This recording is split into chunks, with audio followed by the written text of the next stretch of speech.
Hello, my name is Brennan Peters. I'm the game designer for Raid, the microdeck building war game brought to you by Modern Games. And today we're going to go over the game manual so you don't have to. You can just watch this video instead. And to start, there's two different packages. There's the Midgard deck and the expansion Asgard deck. We will first go over Midgard and then we'll cover the expansion in just a bit. And when you open up the deck, you see that there will be I'm gonna put this off to the side, we'll see that there is a game manual that we'll go through, and there's two deck of cards. In a normal, quick two-player mode, you just need one of them. They both have the exact same cards, just colored differently. When you want to play a more balanced tournament mode between two players, you can use 1-1, or if you're playing with 3 or 4 players, you can use both decks. So we'll just use one deck for today. The rest we'll set off to the side, and we will start by going over setup, turns, and then overall potential strategy and the different types of cards. Okay, so for setup, let's just go through the manual. And actually we'll go over the components first too inside the deck. So when you open up the deck, there's 3 types of cards. The first is the god cards. There's 10 of these. They all are different gods. They look like this. And then we flip them over. Each one is unique. With a god symbol and its ability and its flavor text. So we'll set those off to the side. And then we have the core deck of warriors, which look like this.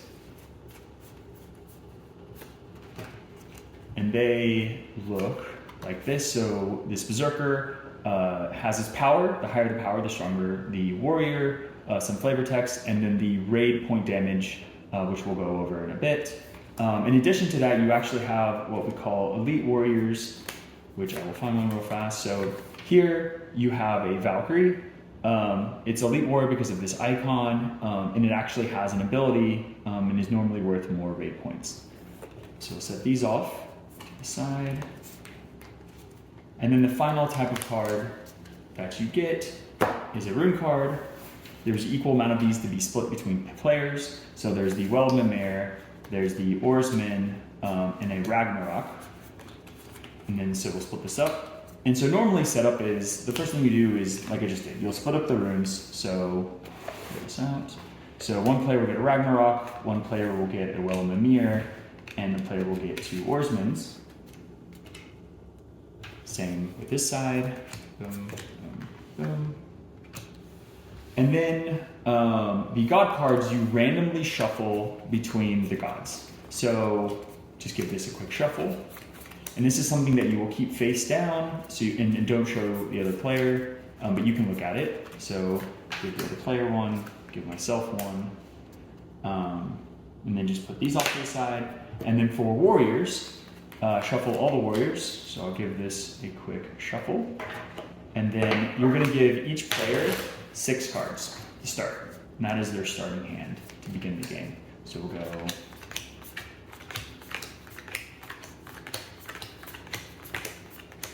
boom. And then this is your draw deck, so you can put that off to the side. And then each player can look at their own cards, but keep it hidden from the other player. And this is going to be your starting hand. So to begin the game, normally you can just decide which player is going to go first. We'll cover another mode, which is a little bit more balanced, which sets a drawing pile or a drafting pile to start, and the person with the lowest warrior in their hand can go first, or decide to draft first. But for now, we'll just say, any player can go first. And this is the beginning of the setup phase, and then I will go through players taking turns.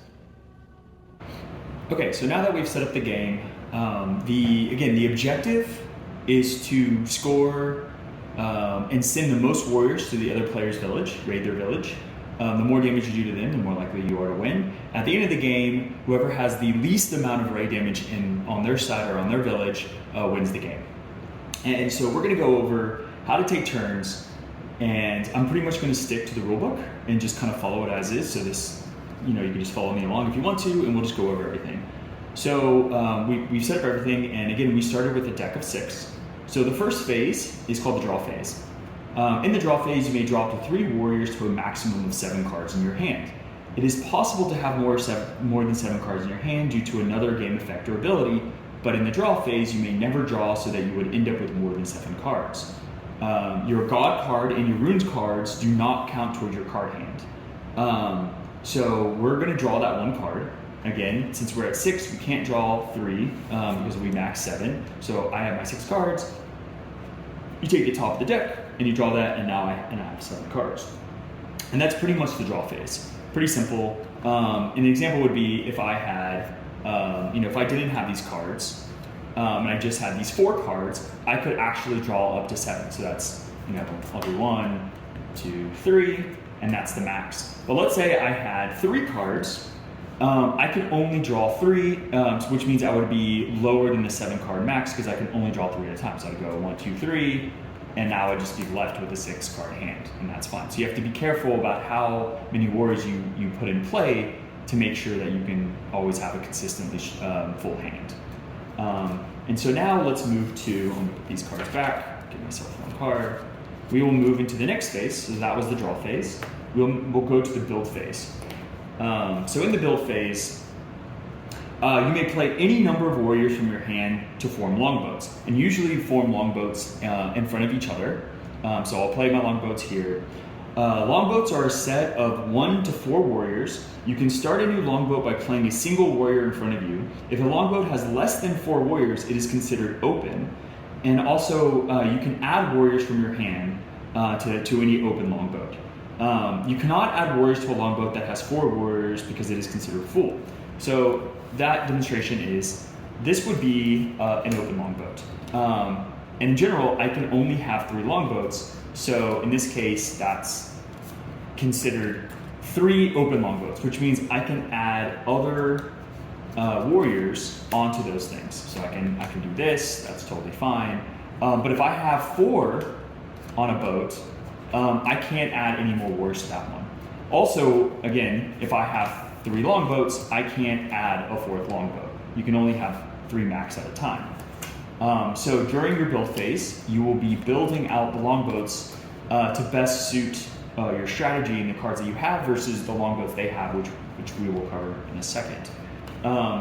So after you do the longboats, once a warrior is placed on a longboat, it cannot be moved to another longboat or picked back up and placed in your hand unless the card ability allows it.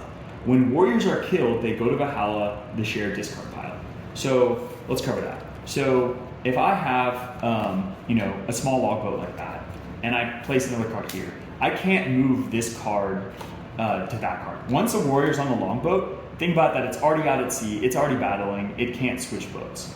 In addition, I can't pick a card back up and put it in my hand unless there's an ability that gets played or triggered that allows that to happen. And then what we said is when a warrior dies, which we'll cover in combat, you discard it to Valhalla, which is the discard deck, which is right off to the side. So all warriors go to Valhalla when they die. Or they will be sent to the raid damage if you want to send them.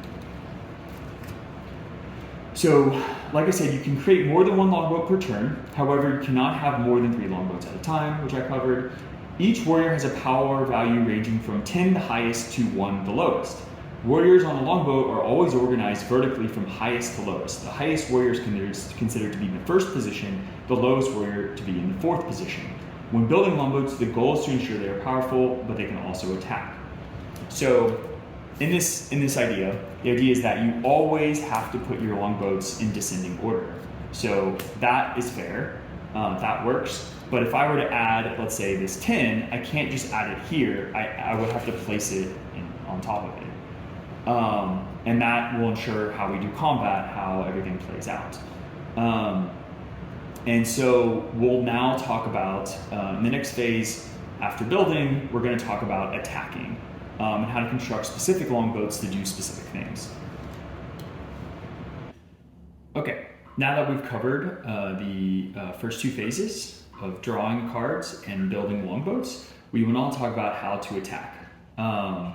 So in attacking, you can do multiple things. It's all based on the construction of your boat. So we'll actually go over what does it mean to construct a boat that can attack.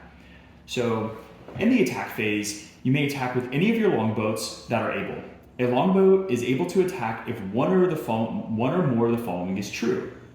One, the longboat is full, as it has 4 warriors. So this longboat is full, so it can attack. The other is it contains a special combination of warriors, or it has an oarsman. And so we'll cover those two in a second. A longboat containing 4 warriors may attack once. So in attacking, again, we'll cover that, but basically I'll just say if I have a warrior here, this just can attack that once. If there is no warrior, an attack also means that it can raid.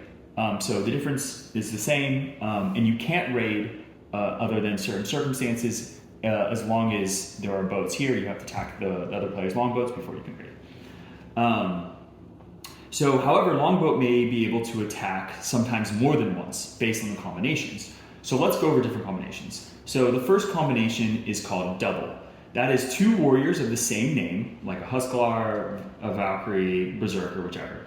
A longboat with a double may attack once, whether it has 4 warriors or not. So in this case, let's just make a new hand. I'm going to grab some cards on the top and just kind of construct a warrior that can attack. So this is a double because it has 2 axe throwers.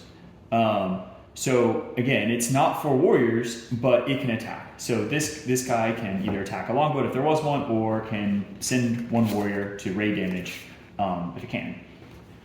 So next is a double-double. That's 2 doubles on the same boat. A longboat with a double-double can attack 3 times in the same turn. So if I had a 10, and then let's say I had 2 6s, like this longboat can actually attack 3 times. So and the way attacks work is you can choose, again, which boats you want to attack, or you can attack 3 times. So in this case, there's no longboats, I can send 3 warriors to raid damage, or if there were longboats, I can attack, up to 3. I can do attack 2 and send a raid damage, or I can attack, if there's only 1, and then send 2 to raid damage. The next combination is a triple. So 3 warriors of the same name, a longboat with triple may attack 2 times in the same turn, whether or not it has 3 warriors. So let's say I had 3 6s instead. So this can now attack 2 times. So again, same deal as before, it can attack twice. And then a quad is the same as a double-double. So if I had, let's see if I have another 6 in here. Yep. So a 6, it's the same as a double-double. You can attack 3 times with the quad pair, just like that. And then we have what's called a raiding party. A raiding party is when all the warriors are of the same clan, and you have to have a full boat for this to work. So let's say I had these 2 1s and a 5 and a 6. This can attack once because it's 4 warriors, or it's a double. It's fine.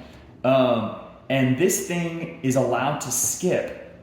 If there are longboats here, normally you have to fight them first before you can raid. But if you have a raiding party, because they're all the same clan, you can skip these boats. So if I had a longboat here, I can skip them just to be accurate here, is like this. I can skip this and send a warrior to raid, right? So let's assume, and if I had, let's say, a double-double, which allows 3 attacks. Sorry for that. So if I had a 6, and 2 1s, this is a double-double. Remember, that allows you to attack 3 times, but it's also a raiding party, which means I could skip this boat, or any boats that were here, and send 3 directly to the raid damage. So that's a really powerful combination that allows you to attack and skip raiding. So let's go over, we're going to go over oarsmen in a bit when we cover runes, but that is also another way for you to attack. So let's now go over how you actually attack and what that results in. So when attacking, you must attack your opponent's longboats first if they have any. If your opponent has no longboats, your attacks will raid their village instead. When attacking multiple times with a single longboat, you may choose the same or different longboats for each attack. You do not need to resolve all the longboat's attacks before attacking with another. If you still have 1 or more attacks remaining on your turn after destroying your opponent's longboat, you may use these to raid. What that basically means is, let's say I have a lot of 6s, so let's say I have 2 longboats. This guy has 3 attacks, and this guy has 1 attack. I could attack once, and let's just put another card. I can attack this once here. So let's say, take this out. I can then attack with this and then go back to resolving this 2 more times, right? So you can mix. You don't have to finish when attacking with Longboat. You don't have to do all of its attacks all at once. You can switch them out as long as just the number of attacks is the same that you can do. So when one of your longboats attacks an opponent's longboat, each warrior on the attacking longboat will fight warriors in the corresponding position of the defending longboat. The warriors with the highest power on each longboat will fight, then the warriors on the second most power, and so on and so on. So let's kind of cover what that means. When 2 warriors fight, compare their power values. The warrior with the lowest power dies. If there's a tie, both warriors are killed. Any killed warriors go to Valhalla, which is a discard deck. So what that basically means is, let's say I have, and we're gonna construct kind of some new boats here just to demonstrate. So let's say I have a 6, a 4, and 2 1s on this side. And let's say I have a 6, a 5, and actually I'm gonna switch these up. I'm just say these guys have 6, 5, and a 1, and 2 1s, and this has 3 6s and a 4. So did you actually do a 5? So we can show a 10. 6, 5, for 2. Oh, sorry, one needs the wind. 6, 4, yeah, do something like this. 7. There we go. So we'll do a 7, 5, 4, and a 3. Okay, so this longboat is going to attack once to this longboat. And so how it works is you compare. So the 7 fights the 6, the 5 fights the 5, the 4 fights the 1, and the 3 fights the 1. So the 7 is going to beat the 6, so this warrior goes to Valhalla. The 5 and the 5 are tied, so both warriors go to Valhalla. So this dies here, this one dies here, and then the 4 beats the 1, the 3 beats the 1, and so this boat is completely sunk, and you're left with a 7, 4, 3 on that boat, and that was its attack. In a case in which if you attack, you can also have supporting warriors. So what that means is, let's say this boat was just a, let's reverse the case for a second. So let's say the boat had a 7, 4, 3, and my boat was a, let's call it a 5, let's do a 5, 5, 1, 1. Actually, sorry, let's make it a bit better. Let's do a 6, 5, 5, 1.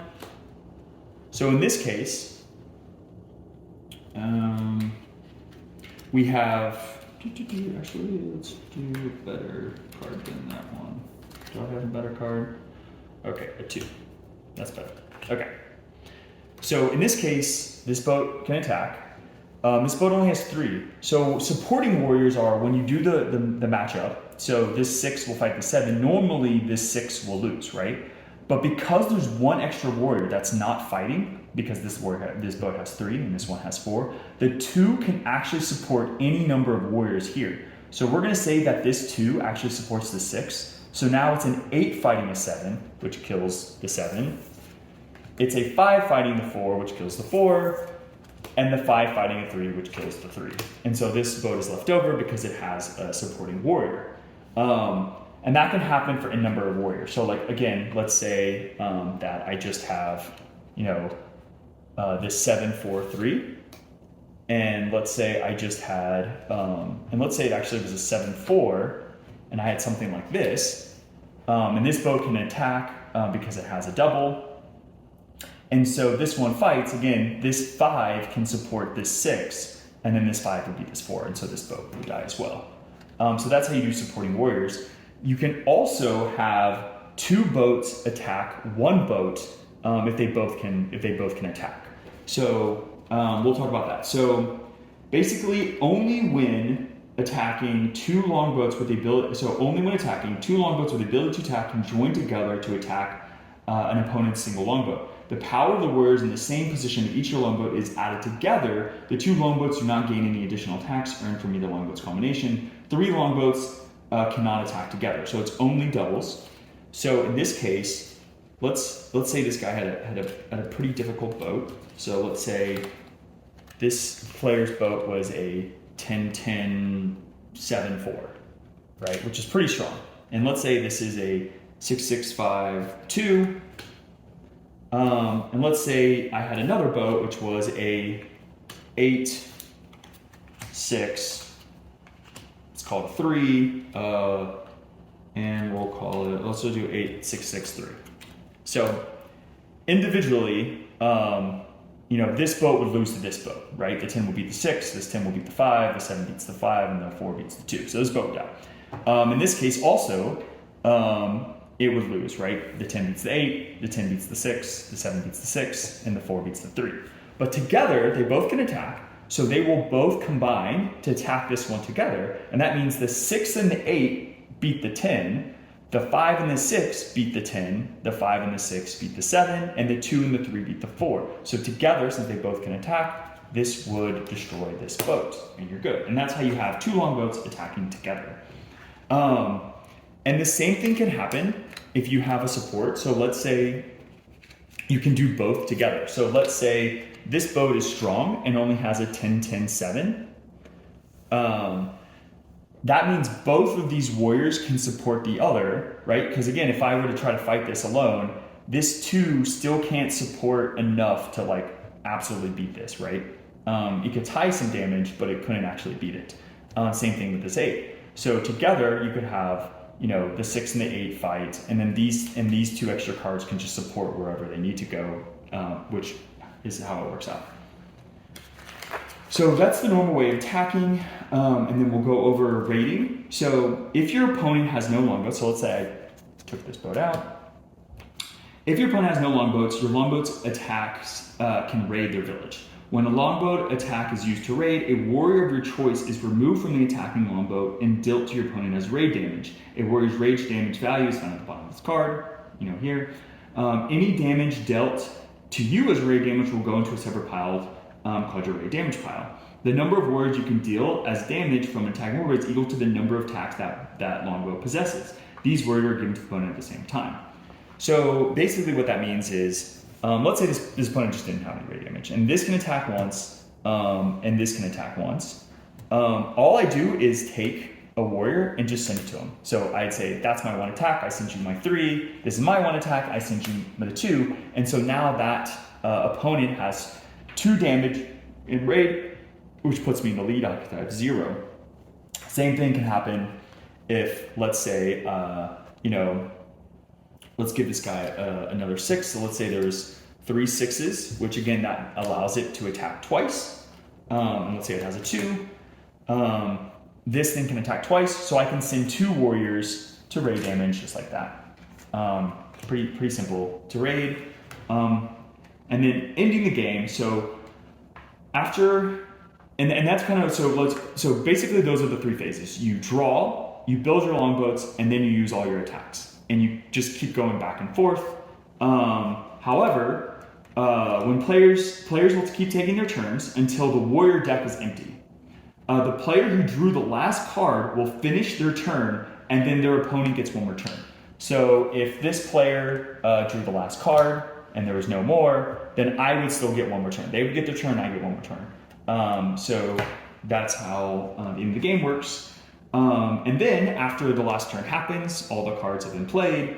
The player with the least amount of raid damage in their village ends the game. And all you do is simply count it up. So let's say this was his raid damage, this is mine. You just count it up the bottom, that would be 3.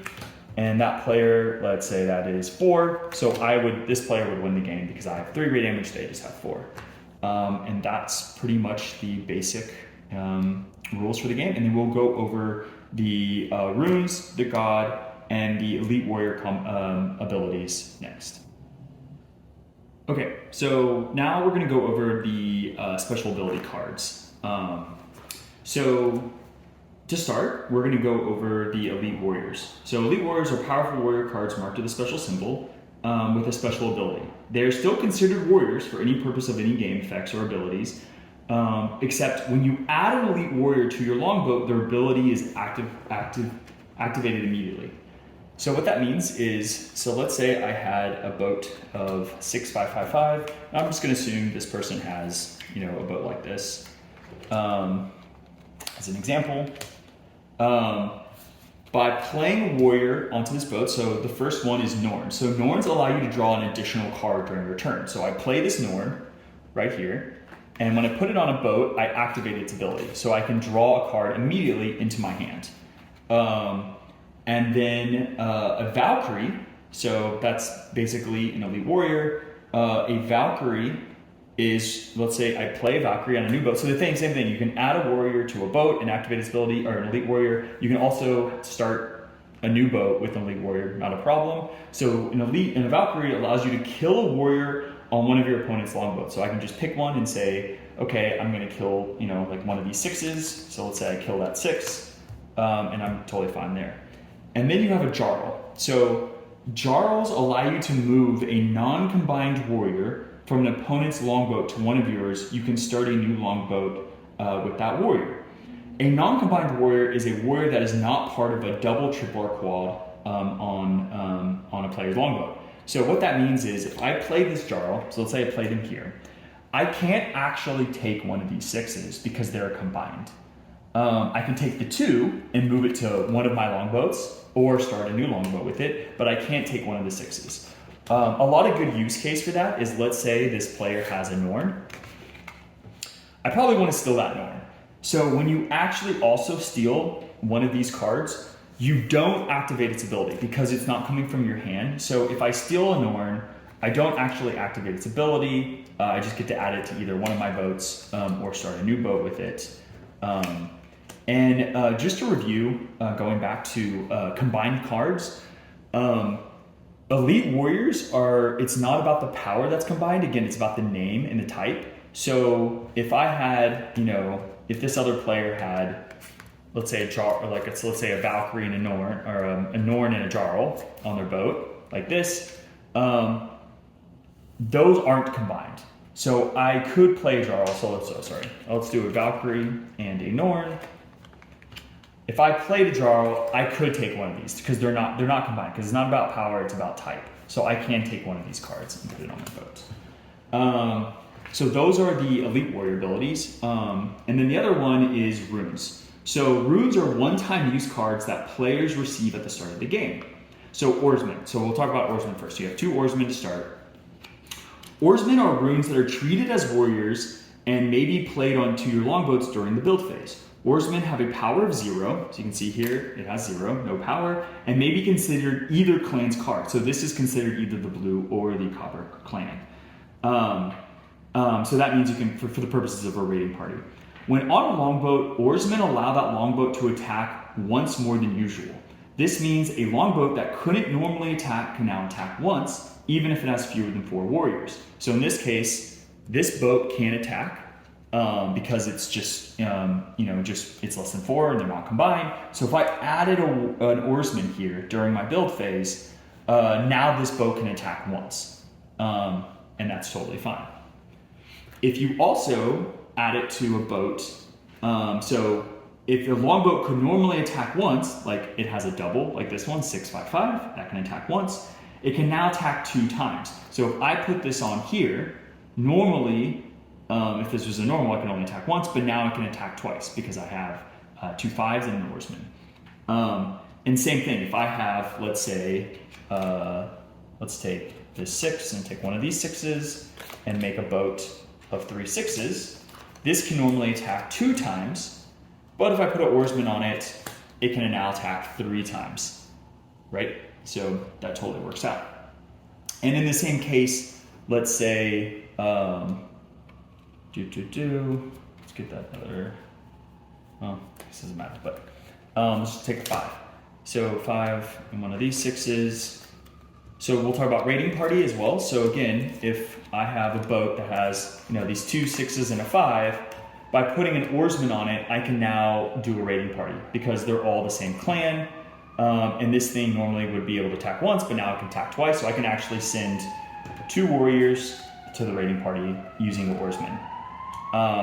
And an Oarsman, when you're fighting, counts as 0. So any card higher than 0 can kill an Oarsman, very simply. You can also place multiple Oarsmen on the same boat. So in this case, this can attack. I place 1 Oarsman on it, it can attack once. If I place a second Oarsman on it, it can now attack twice. And because they're the same clan, I can actually skip all those boats and send both of these elite warriors, which are worth 2 raid damage, to my opponent. So that's kind of a really good, unique case. But do be careful though, is that Oarsmen don't count as a double. So it's the only card that even if you have the same, so if someone played a Jarl, so let's say I had this boat and the enemy plays a Jarl, the Jarl can actually split up Oarsmen and add it to your side. So Oarsmen are just treated like warriors, but they're non-combined, and can actually capture that, regardless of the combination. And then let's talk about the Will of Mimir. So the Will of Mimir, if you read it, goes, can be played at any time during your turn for their printed effect. So you can play a Will of Mimir during your build phase. You can play it during your attack phase. It doesn't matter. When you play the Well of Mimir or you play Ragnarok, you're actually going to take the raid damage. So you put this in your own raid pile. So I would actually assume, let's say I had these 3 warriors as my raid, I would put it there and I would take the two damage. And when you play Well of Mimir, you will draw 2 warriors from the deck. So I'll immediately draw 2 warriors, and those can be, if it's the build phase, they can be put in play, which is normally when you want to play it. So you can use those warriors in play. And then you have Ragnarok. So Ragnarok destroys each player's longboats. So that means any longboats that are in play when you play this will get destroyed. So it's not just your other player. So I play this and I take 3 raid damage. It will literally wipe everything out, right? So I can do that at the end of my turn. I can do that at the beginning of my turn. When you do it at the end of your turn, normally it's because you have your boats, you're going to send a bunch of damage to the raid pile or something, and you just want to clear the other players at the end of the turn, so you kind of refresh the opening. But it costs 3 damage to yourself. And then gods are just like rune cards. Each one is unique, and I won't go over all the individual gods, but you can play this again at the build phase, the draw phase, the build phase, or the attacking phase, and do the associated ability. Once you do it, you can just discard the god. They don't have any raid damage in the pile, so you can just accept that. And that is going over all the special ability cards. Okay, so now we've gone over the basics of playing. We're going to go over the sort of optional rules. And the first one is using the opening draft when you begin instead of just randomly choosing a player to go first. And I think this is the more balanced version and probably the normal way most people like to play. So after you set up the game, given every player the 6 cards, the next thing you're going to do is set up a draft of 6. So you're going to put 6 here, open, and then each player is going to throw down their lowest card, and they have to show it. So I put down a 1, which is my lowest power. The other player also has a 1, and when you tie, you just keep going. So now that player is going to put down a 2, and I'm going to put down a 3, which is my next. So the other player can choose to either start the game first, which gives you a little bit of advantage, or draft. So because there's some high value cards in here, they're going to draft first. And when you're drafting, you just take turns. So you pick up your cards again, and you're going to take turns just dropping 1 card and picking it up. So obviously get rid of low value cards. So I'm going to drop this player's going to drop that 1 off for a 10, and then it goes to me. I'm going to drop off this 1 for the 10 as well. That player is going to do the same thing, back and forth, back and forth. So let's say we did everything back and forth. Once everyone passes, as in they no longer pick up the turn, the player who didn't start the draft first goes first. And then these cards actually go immediately to the discard, to Valhalla. So these don't get shuffled back in. They go to Valhalla, and the player who didn't draft first, which was me, can start the game going first. So after that, we have tournament mode. So tournament mode is using both decks of cards. So in this case, the other player will actually use this deck. And what you do is, I'll go over each one. So let's just clean this up real fast.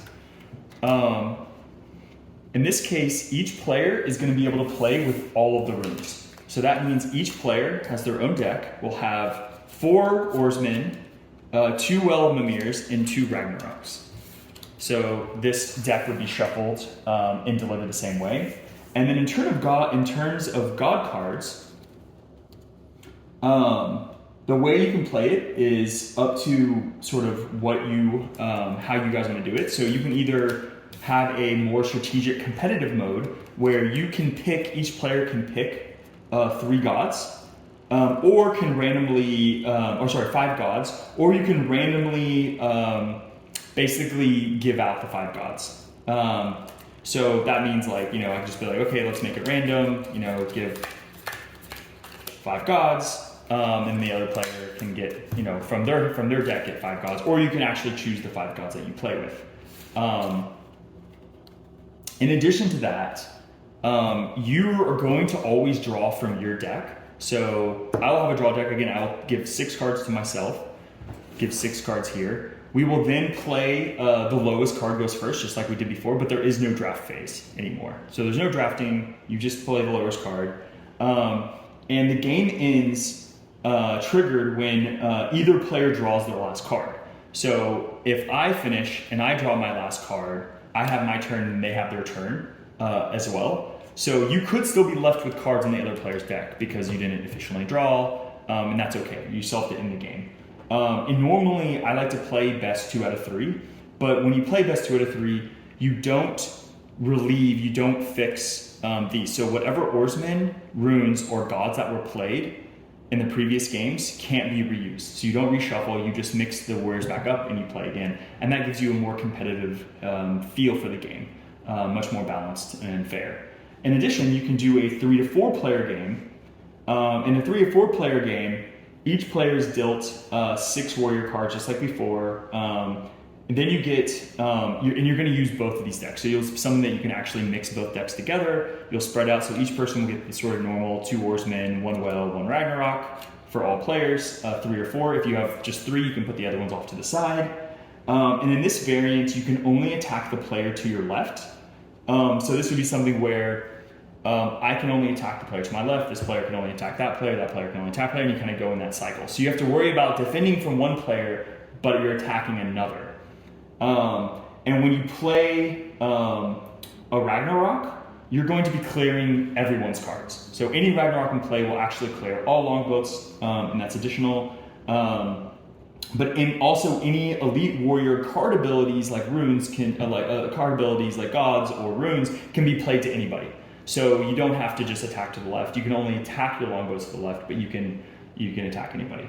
And then you have a 2 versus 2 cooperative mode. That's basically that you share a village together. You would send out the cards. I would get this, they would get that, 2 on 2. We would draw the way we normally draw, and you're both taking turns this way. I go, they go, they go, they go. But you're just sharing the same raid damage, and you can attack which player you want to. And that's basically the different variants for the game. For at least the Midgard. So next we'll go over the Asgard deck and the changes we made there. Okay, now that we've gone over Midgard, we're going to go over the additions and the expansion of Asgard.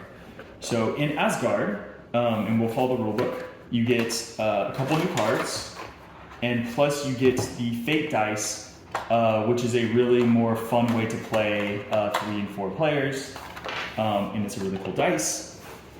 So set this off to the side. Open this up,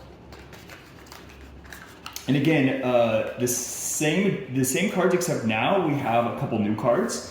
So instead of just warriors, gods, and runes, you now have a fate. So fate cards you can set off to the side. You have your additional warriors, which you can mix in to the Midgard deck. So this isn't standalone, so you have to play with Midgard deck as well. These are just additional cards. You have your additional rune cards, and and you have, and again, the deck is split into two colors. So if you're playing with the copper, you can use these. If you're playing with the blue, you use the blue ones. But they're all in the same multicolored deck. So it just depends on how you're going to play. But they're the exact same cards. You have your gods. You have your new warriors. And so how we play is the same rules as before. And I'll just go over what you do additionally. So when you set up, the additional thing when you're playing with the Asgard deck is you give each player a Gleipnir. So Gleipnir is the new rune card. So each player will get a Gleipnir. And in Gleipnir is your opponent, when you play it, your opponent skips the build and attack phases of their next turn. And you put this card in your radium. So it's 2 damage to yourself, but you allow them to skip. So they'll be able to draw, but they can't build or attack. So pretty powerful for rune. And then you will also shuffle the warrior cards, which include new elite cards and new weather cards. And we'll go over how weather works. And then you will shuffle the new god cards into the god decks before you play them. The new gods are Forseti, Nord, and Tyr, which have their own unique abilities. So we'll set this off. And so with weather, so we'll just go over how weather works. While they might be drawn from the warrior deck, weather cards are not warriors and are not played to longboats. They are special effects that may be played from your hand during your build phase. Each weather card has an immediate effect that triggers when it is played, and a constant effect that plays while it's in play. Only one weather card can be played at a time. When a new weather card is played, the previous card is discarded. So, so with the weather cards, you have 5 different ones that go out for the whole game. So you have ice, which is when it enters. So if I were to, in the hand, if I were to play this, if there's no weather card, then nothing happens. But if I play this, basically, when this enters play, remove all oarsmen from longboats from the game, including your own. So that just removes all oarsmen. And its constant effect is players may not use the raiding party ability to raid. So any raiding parties don't exist while this is in play. There's basically icebergs in the water. The next one is Soul. So if I played Soul, I would replace this card. So Soul is when this enters play, any warriors in 4th position on all players' longboats are killed.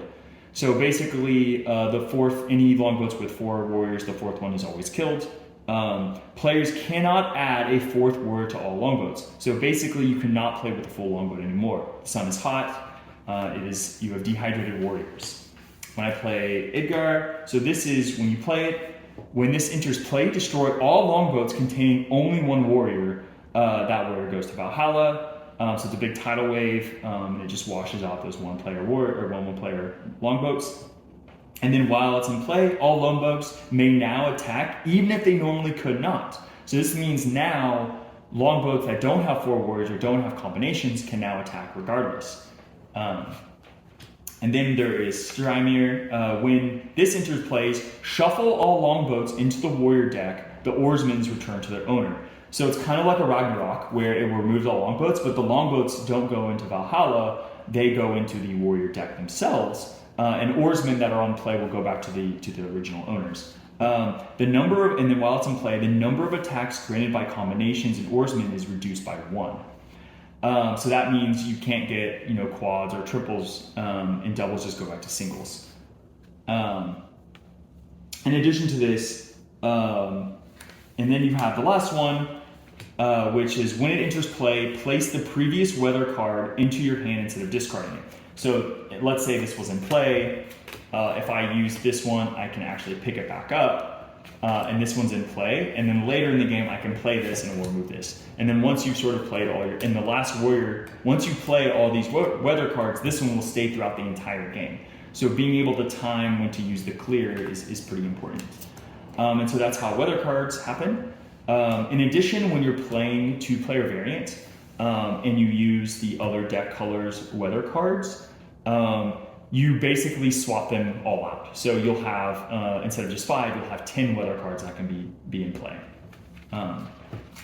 And so in addition to that, we have the new player variant with the Fate runes. So instead of the game where you have to player attacks to the left for the 3 and 4 player game, you can roll the 8-sided dice, and a player is assigned a fate card. So at the beginning of the game, when you're playing 3 or 4 players, you will roll the dice, each player will roll the dice, and grab that corresponding fate card. So in this case, I have this one, this one, so that will be my fate card. And then this player rolls, and they got this one. And then let's say a third player rolls, and you can kind of just choose at this point, and got this one.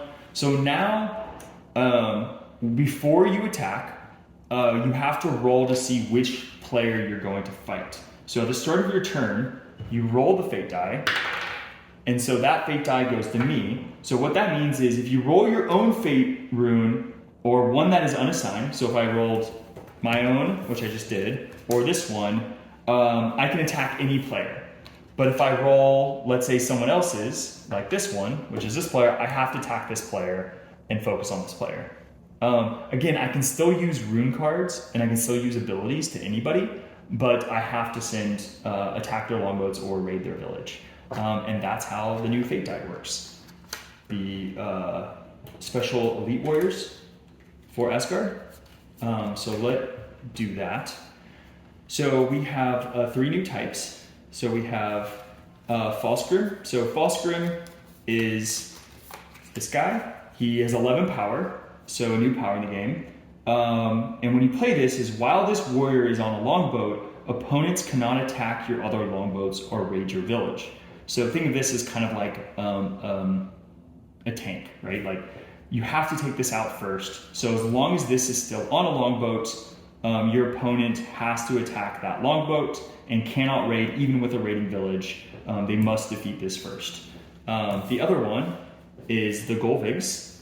So Golvigs, when played, you play to an opponent's open longboat. So you don't play your Golvig on your longboat, you play it on someone else's longboat as long as it's open. You can create a new boat with it, so I can put it on a new if it's open, or I can play it on a current thing. And it says, when Golvig dies, it goes to your opponent's raid damage pile instead of Valhalla.